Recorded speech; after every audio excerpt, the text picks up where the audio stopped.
Hello and welcome to the Kayden Gordon Show, today's best country mix. And joining me right here today is 10 Penny Gypsy. Hey, how's it going, everybody? Hey, it's great. Good to be here. Hello, everybody. So why don't we start by getting the opportunity to introduce you to everyone. Why don't we start with Laura? Hey, I'm Laura Lynn Danley, Justin Patterson, Buddy Case. We are 10 Penny Gypsy. That's wonderful. So why don't we start by getting to know a little bit about you and what made you want to be in music and be in the music industry? Oh goodness! I mean, I've been singing since I think I was singing in the womb. To be honest, Kayden, I don't remember a time when music was not a part of my life. So I was on the stage probably as little as 4 years old, singing in a gospel quartet with my three brothers. And I've honestly been singing my whole life. Now I wrote my first song. I'm sure we'll talk a lot of obviously about the song that we've written. I wrote my first song when I was 36 years old. I was a hospice social worker and working with a young woman who was dying from breast cancer. And it really obviously moved me. And from that, my first song was born. And I've just been writing ever since. Yeah. My dad raised me on old Merle Haggard and old Glenn Campbell. I think Buddy and I probably have that in common. So they got me a guitar when I was 6 years old. But I got caught up in the 70s folk singer-songwriter thing of the 70s when I was a teenager. And that steered, the James Taylors, the Gordon Lightfoots, the Jackson Browns, and my music and my writing and my guitar playing kind of steered that direction, when I was a teenager.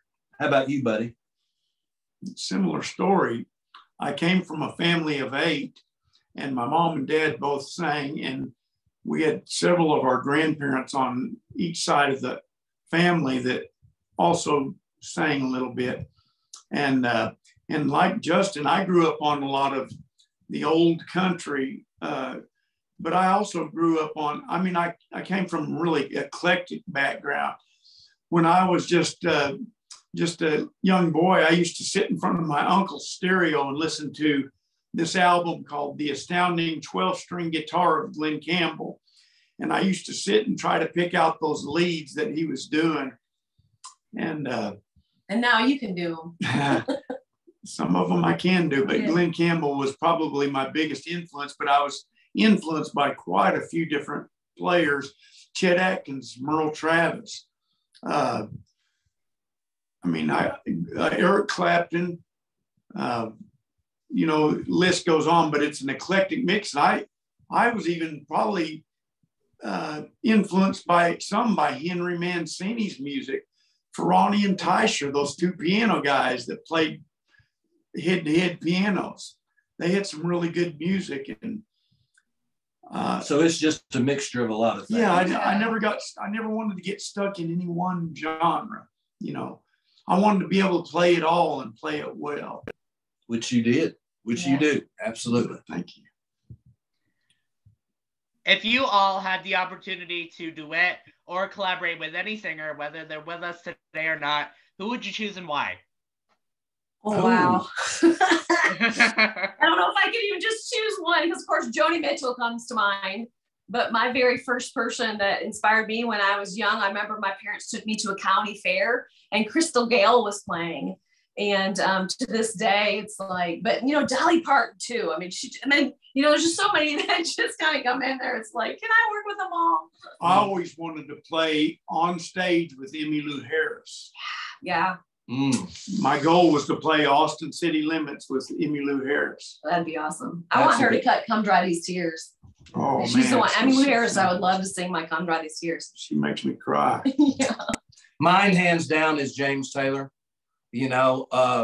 James Taylor had this greatest hits album back a long time ago, and the first song on it was called Something in the Way She Moves. Oh, yeah. And when that guitar intro, the way he finger picks the guitar, when that starts off, that just changed everything that I thought about songwriting and about singing and about playing the guitar. So if I wanted to duet, I would want to get with him and ask him all about that song. incredible choices. I love, love, love, love how you all had different people that you would want to work with and duet and collaborate. I just love that. That's great. Well, I think that has been the secret to Tenpenny Gypsy. You know, it's a very eclectic sound through our first two albums, through this single that we just cut. And, you know, because we all have our different, influences that make it a very eclectic type thing. I call them amalgam. It's like you bring us all together. You said amalgam. I started to say did we meld together somehow. Yeah. It's like a big melting pot of our respective. We're even better together. You take each of us individually, and I think we're all, if I may say so myself, talented. We have our strengths, and then bring it together, and it's magical, I think. Mm-hmm. Absolutely. So that kind of actually leads me into my next question. Do you guys have any upcoming projects, singles, gigs, anything like that you want to share? Well, why don't you go ahead and tell them about the song we just released, buddy, that, we're real excited about. We have a single that just came out. It just came to the streaming platforms on the 14th of January. The music video and we're eligible right now for the Arkansas Country Music Awards. So we're really excited about that for the song River and Me. And we've been nominated. This is the 8th time, right? We've been nominated. Yeah, we've been very fortunate to have 7 career Arkansas CMA nominations. We feel so privileged that they have invited us to their table because, our sound is not exactly country, but they put us in the Americana category and we've done well. But yeah, the River and Me, that's our latest project, and that's the next thing, is to just promote that through for as long as we can. That's great, and I had a chance to listen to it via Michael Stover, MTS Management Group. We've had a lot of his artists on, and it's such a great song. I'm so happy to play it and, do everything I can to promote it for you guys. So thank you so much. It's a great one. Yeah, we love it. Absolutely. So what advice would you guys give to somebody who might want to start doing music or being in the industry? I don't know who's been it the longest, because you both have been, but we're professionals, obviously. You've done it full time for a long time. I've been at it for about 52 years, counting the young church years. I think everybody starts out in church. Elvis started out in church. Mm-hmm. What advice would you give? He got those hip moves from somewhere. Yeah. So he was asking, what advice would you give to somebody? Well, I just told somebody yesterday that was wanting help. It was a friend of mine. She's wanting to learn to play the saxophone. And I told her the main thing to do is you have to be able to first you want to do something simple and then stick with it. Make it, if you don't have time, because that's most people's excuse for not practicing, is they don't have time, but it's a very necessary ingredient. So I said 3 minutes, and sometimes that turns into, my longest practice session ever was 16 hours. Mm-hmm. So you got to stick with it. You got to practice, obviously. Yeah, I would tell people that one of the main things is you have to be yourself. I feel like that a lot of my songwriting, and I can say that for these two as well, has a very unique sound to it. And a lot of times as you bring that into the promotional aspect of things, there's stories out there of, people try to change your sound. They try to mold you, into some shape that's already in Nashville or whatever it may be. And so stick to your guns. If you've got a unique sound, stay with it. And also, I think help is very important in this day and age. Absolutely. Yeah, support is key. I wasn't necessarily thinking of that, but absolutely. We have a songwriter showcase we've done since April of 2017, showcasing local artists along, obviously, with Tenpenny Gypsy hosting. And obviously, when the pandemic hit, it was like, oh my gosh, what are we going to do? We know one way to do this. We know one way to share the music. but we've got some pretty hip youngsters around us that are tech savvy and helped us take it to a virtual platform. This is 3 years. In February, when we go back to a live venue, it will have been 3 years since our last live performance. And if you're talking to somebody who's just starting out, one thing you would say is always keep your mind open, especially to people who've been in it a while and have done things, because you will learn something anytime you sit down with somebody like that. Yeah. Be open and let people influence you. Let people help you. Yeah. Hopefully share your passion and encourage you. We have opinions on this matter, Kayden, if you can't tell. I can definitely tell, that's for sure. Now, if someone was to write a song about each and every one of you, what do you think that they take the time to write about? I want you to answer that just because you've been thinking about how we came together and wrote River and Me and how each of our personalities are different. So ask the question again, though, because I'm not even sure I understood it. I think I know where you're coming from, and that's a good question for what I'm about to tell you. This particular song that we're showcasing with the video, and that has done really well, lends itself to that very aspect. I'm a very analytical person, first of all. And so one thing I noticed when we wrote this song, especially in retrospect, looking back at how our respective personalities all contributed to the beef of that song, and, it came together to form each separate part makes the whole. I'd like to kind of introduce that song, The River and Me, just how it kind of came into being. A few years ago, now, Laura and Justin and I we'd been starting to play a little bit off and on together already, but back in about 2016 or 2017, I was having some health issues. And my ex and I were contemplating a split on top of that. So we had a big, nice house in Enola, Arkansas, which long story short, we ended up selling it.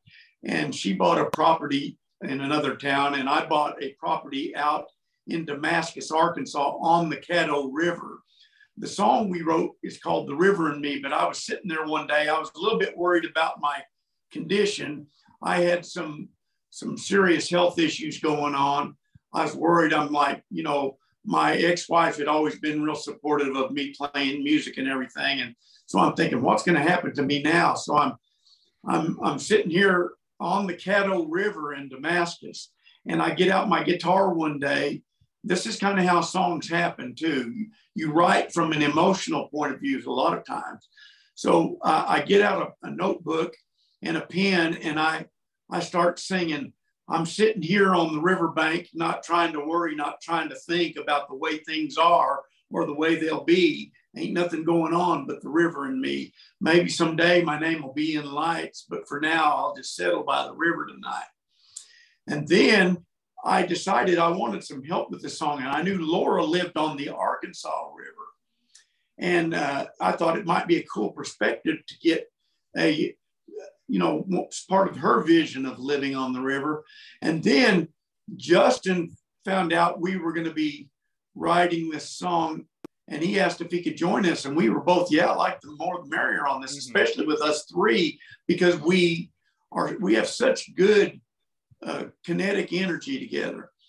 And speaking to the personality part, that struck me when you shared the other night about how our individual personalities added to. Yeah, I was just going to get into that. And I was going to go right straight into the second verse and say, one of the things when I started writing this song, I was sitting outside, and I had me a little I like to barbecue about every day. I'd go out in the woods and collect me some hardwoods from the forest around me.